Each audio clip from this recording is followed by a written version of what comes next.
മൂന്ന് ആഴ്ചയിലേക്ക് കടക്കുമ്പോഴും കേരള ബോക്സ് ഓഫീസിൽ മികച്ച ഹോൾഡ് നിലനിർത്തി ജയറാം കാളിദാസ് ജയറാം ചിത്രം ആശകളായിരം. ഹലോ ഫ്രണ്ട്സ്, എല്ലാവർക്കും മൂവി ടോക്സ് റിവ്യൂവിന്റെ പുതിയൊരു വീഡിയോയിലോട്ട് സ്വാഗതം. അപ്പോൾ ഇന്നത്തെ വീഡിയോ ഭാഗത്ത് നമ്മൾ പങ്കുവെക്കാൻ പോകുന്ന ആശകളായിരം എന്ന് പറയുന്ന ഏറ്റവും പുതിയ മലയാള സിനിമയുടെ ആദ്യ 11 ദിവസത്തെ കേരള വേൾഡ് വൈഡ് കളക്ഷൻ റിപ്പോർട്ടാണ്. വീഡിയോ ആദ്യമായിട്ട് കാണുന്ന സുഹൃത്തുക്കളാണെങ്കിൽ ഏറ്റവും ലേറ്റസ്റ്റ് സിനിമാ വിശേഷങ്ങൾ അറിയാൻ വേണ്ടി ഇപ്പോൾ തന്നെ ചാനൽ സബ്സ്ക്രൈബ് ചെയ്ത് നോക്കുക. ജയറാം കാളിദാസ് ജയറാം, ഷറഫുദ്ദീൻ, അഹാന കൃഷ്ണൻ തുടങ്ങിയവരുടെ കേന്ദ്ര കഥാപാത്രമാക്കി വടക്കൻ സെൽഫി എന്ന് പറയുന്ന സിനിമയ്ക്ക് ശേഷം ജി പ്രജിത്ത് അണിയിച്ചൊരുക്കിയ ചിത്രമായിരുന്നു ആശകളായിരം എന്ന് പറയുന്ന സിനിമ. 2018 എന്ന് പറയുന്ന സിനിമയുടെ വമ്പൻ വിജയത്തിന് ശേഷം ജൂഡ് ആന്റണി ജോസഫ് തിരക്കഥ എഴുതുന്നു എന്നത് ചിത്രത്തിന്റെ പ്രത്യേകത തന്നെയായിരുന്നു. എന്തൊക്കെയാണ് വമ്പൻ ഹൈപ്പിലെത്തിയ ചിത്രം ബോക്സ് ഓഫീസിൽ ഭേദപ്പെട്ട ഒരു പ്രകടനം കാഴ്ചവെച്ച് മുന്നേറുന്ന ഒരു കാഴ്ചയാണ് നിലവിലെ ബോക്സ് ഓഫീസ് കളക്ഷൻ റിപ്പോർട്ടുകൾ സൂചിപ്പിക്കുന്നത്. 11ാം ദിവസമായിട്ടുള്ള ചിത്രത്തിന് ഇന്നലെ കേരള ബോക്സ് ഓഫീസിന് ഏകദേശം 26 ലക്ഷം രൂപയോളം സ്വന്തമാക്കാൻ സാധിച്ചിട്ടുണ്ടായിരുന്നു.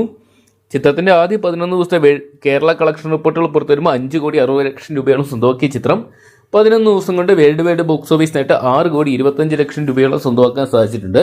എന്തൊക്കെയാണ് ചിത്രം ഈ ഒരു വർഷത്തെ ഹിറ്റ് ലിസ്റ്റിൽ ഇടം നേടുന്ന ഒരു കാഴ്ചയാണ് നിലവിൽ നമുക്ക് കാണാൻ സാധിക്കുന്നതെങ്കിലും ചിത്രം ഇതിലും വലിയൊരു വിജയങ്ങൾ തന്നെ അർഹിച്ചിട്ടുണ്ടായിരുന്നു.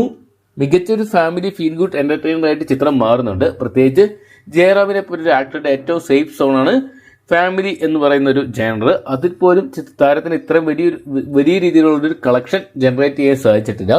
ഒസ്ലർ എന്ന് പറയുന്ന സിനിമയിൽ മമ്മൂട്ടി സാന്നിധ്യം കൊണ്ട് തന്നെ ചിത്രം ഏകദേശം 40 കോടിയോളം വേൾഡ് വൈഡ് ബോക്സ് ഓഫീസിന് സ്വന്തമാക്കിയിട്ടുണ്ടായിരുന്നു. എന്തൊക്കെയാണ് അത്രയ്ക്കും വലിയ വിജയങ്ങൾ സ്വന്തമാക്കാൻ ഒരുപക്ഷെ ഈ ഒരു ചിത്രത്തിന് സാധിക്കുമെന്ന് തോന്നുന്നില്ലെങ്കിലും ചിത്രം ആവറേജ് ഹിറ്റിൽ ഒതുങ്ങുമെന്ന് കണ്ടു തന്നെ അറിയാം.